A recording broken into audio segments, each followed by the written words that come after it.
Kata etik berasal dari kata ethos dalam bahasa Yunani yang berarti karakter, watak, kesusilaan, atau adat. Sebagai satu subjek, etika akan berkaitan dengan konsep yang dimiliki oleh individu ataupun kelompok untuk menilai apakah tindakan-tindakan yang telah dilakukan salah atau benar, buruk atau baik.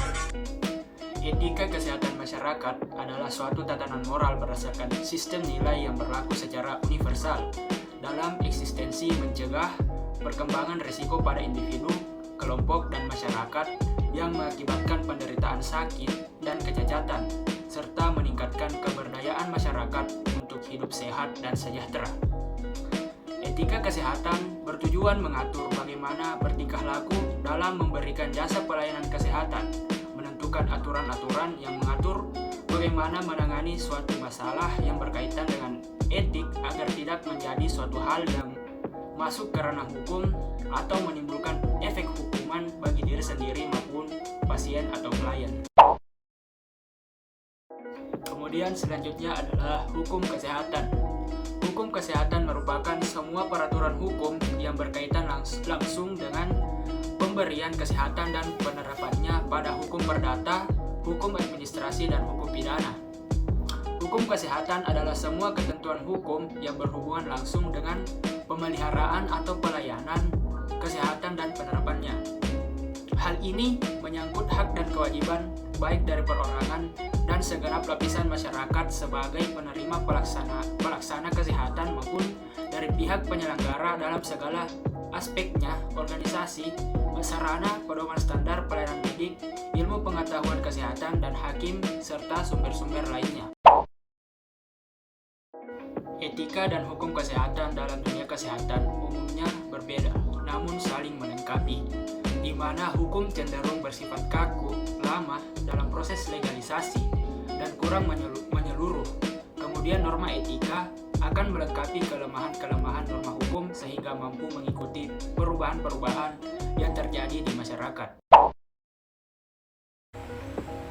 Pada kesempatan kali ini saya akan memaparkan pasal-pasal yang membahas tentang etika dan hukum kesehatan. Lebih dari setengah abad yang lalu, para pakar atau ahli hukum dan dokter mulai mengembangkan gagasan hak-hak dasar manusia di bidang kesehatan, yaitu hak atas pemeliharaan dan hak untuk menentukan diri sendiri. Kemudian, di dalam perkembangan hak-hak dasar tersebut diakomodasikan pada pasal 28H ayat 1 Undang-Undang Dasar tahun 1945 yang menyatakan bahwa setiap orang berhak hidup sejahtera lahir dan batin, bertempat tinggal, dan mendapatkan lingkungan hidup yang lebih baik dan sehat serta berhak memperoleh pelayanan kesehatan. Secara hukum, pasien juga berhak mengambil keputusan terhadap pelayanan kesehatan yang akan dilakukan terhadap dirinya.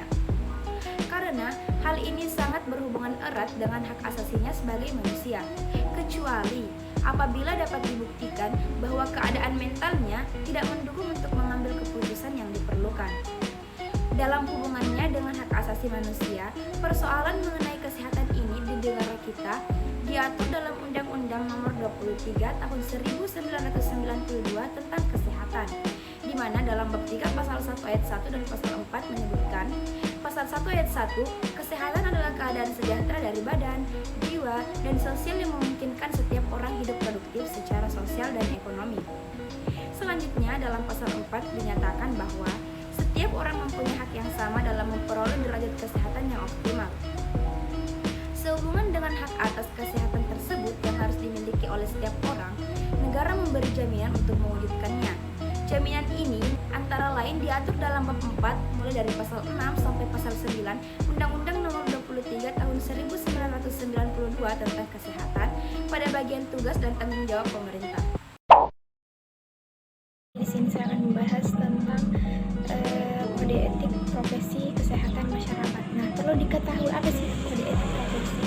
Kode etik profesi merupakan suatu tatanan etika yang telah disepakati oleh suatu kelompok masyarakat tertentu. Nah, kode etik ini umumnya termasuk dalam norma sosial.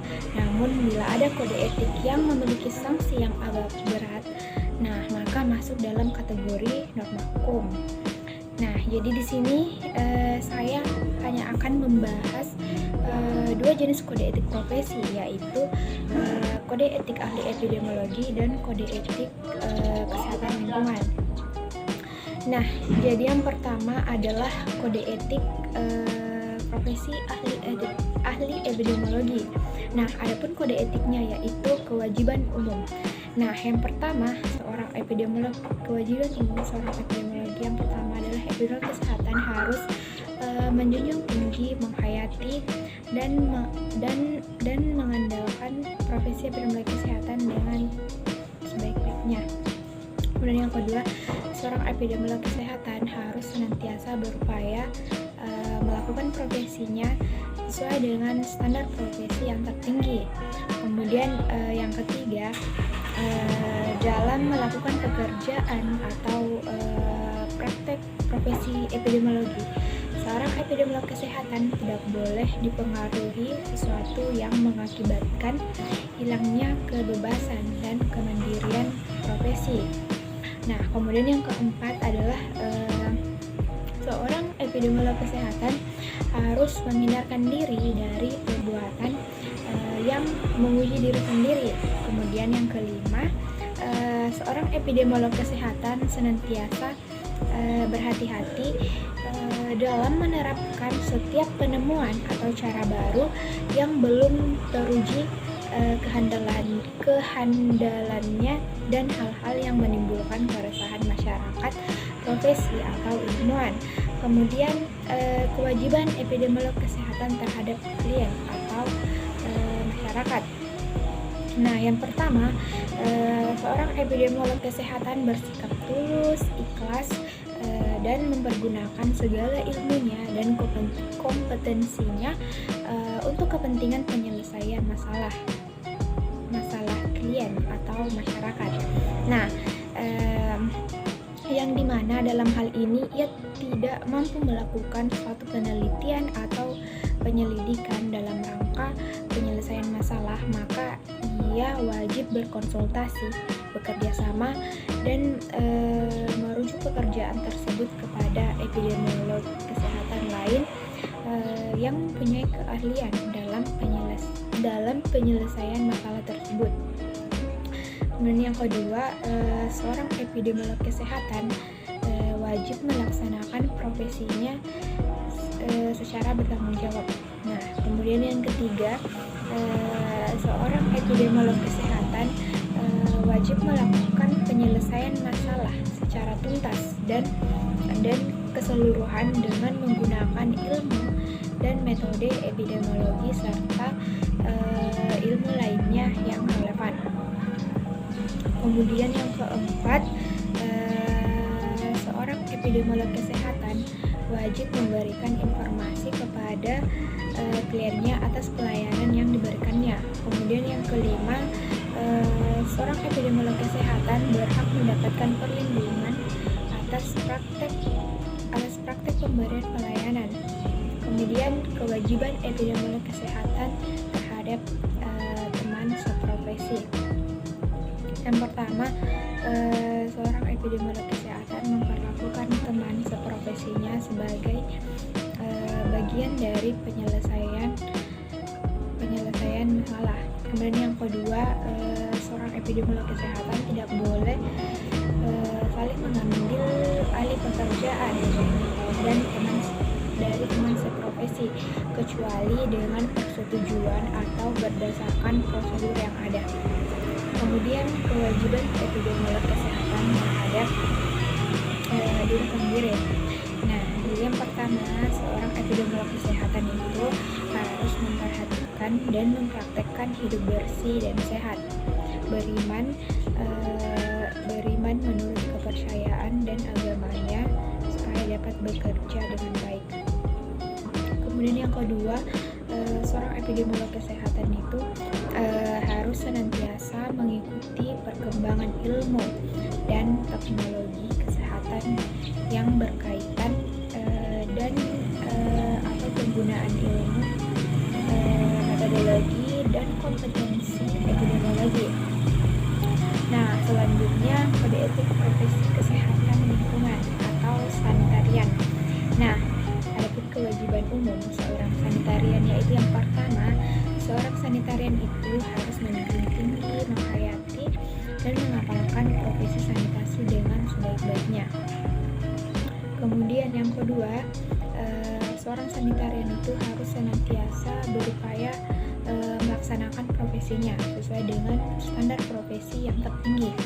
Kemudian yang ketiga, dalam melaksanakan pekerjaannya atau praktek profesi sanitasi, seorang sanitarian itu tidak boleh dipengaruhi sesuatu yang mengakibatkan hilangnya kebebasan dan kemandirian profesi. Kemudian yang keempat, seorang sanitarian itu harus menghindarkan diri dari perbuatan yang bersifat memuji diri sendiri. Kemudian yang kelima, seorang sanitarian senantiasa berhati-hati dalam menerapkan setiap penemuan atau teknik atau cara baru yang belum teruji kehandalannya dan hal-hal yang dapat menimbulkan keresahan masyarakat. Kemudian kewajiban sanitarian terhadap klien atau masyarakat. Nah, jadi yang pertama, seorang sanitarian itu wajib bersikap tulus, ikhlas, dan mempergunakan segala ilmu dan keterampilannya untuk kepentingan penyelesaian masalah klien atau masyarakat. Kemudian yang kedua, seorang sanitarian wajib melaksanakan profesinya secara bertanggung jawab. Yang ketiga, seorang sanitarian wajib melakukan penyelesaian masalah sanitasi secara tuntas dan keseluruhan. Kemudian yang keempat, seorang sanitarian wajib memberikan informasi kepada kliennya atas pelayanan yang diberikannya. Kemudian yang kelima, seorang sanitarian ini wajib juga mendapatkan perlindungan atas praktek pemberian pelayanan. Selanjutnya, kewajiban sanitarian terhadap teman seprofesi. Nah, yang pertama itu seorang sanitarian memperlakukan teman seprofesinya itu sebagai bagian dari penyelesaian masalah. Kemudian yang kedua, seorang sanitarian itu tidak boleh saling mengambil alih pekerjaan dari teman seprofesinya. Nah, kecuali dengan persetujuan atau berdasarkan prosedur yang ada. Nah, kemudian kewajiban sanitarian terhadap diri sendiri. Nah, yang pertama itu seorang sanitarian itu harus memperhatikan dan mempraktekkan hidup bersih dan sehat supaya dapat bekerja dengan baik. Kemudian yang kedua itu adalah seorang sanitarian harus senantiasa mengikuti perkembangan ilmu, pengetahuan, dan teknologi kesehatan lingkungan, kesehatan dan bidang-bidang lain juga yang terikat.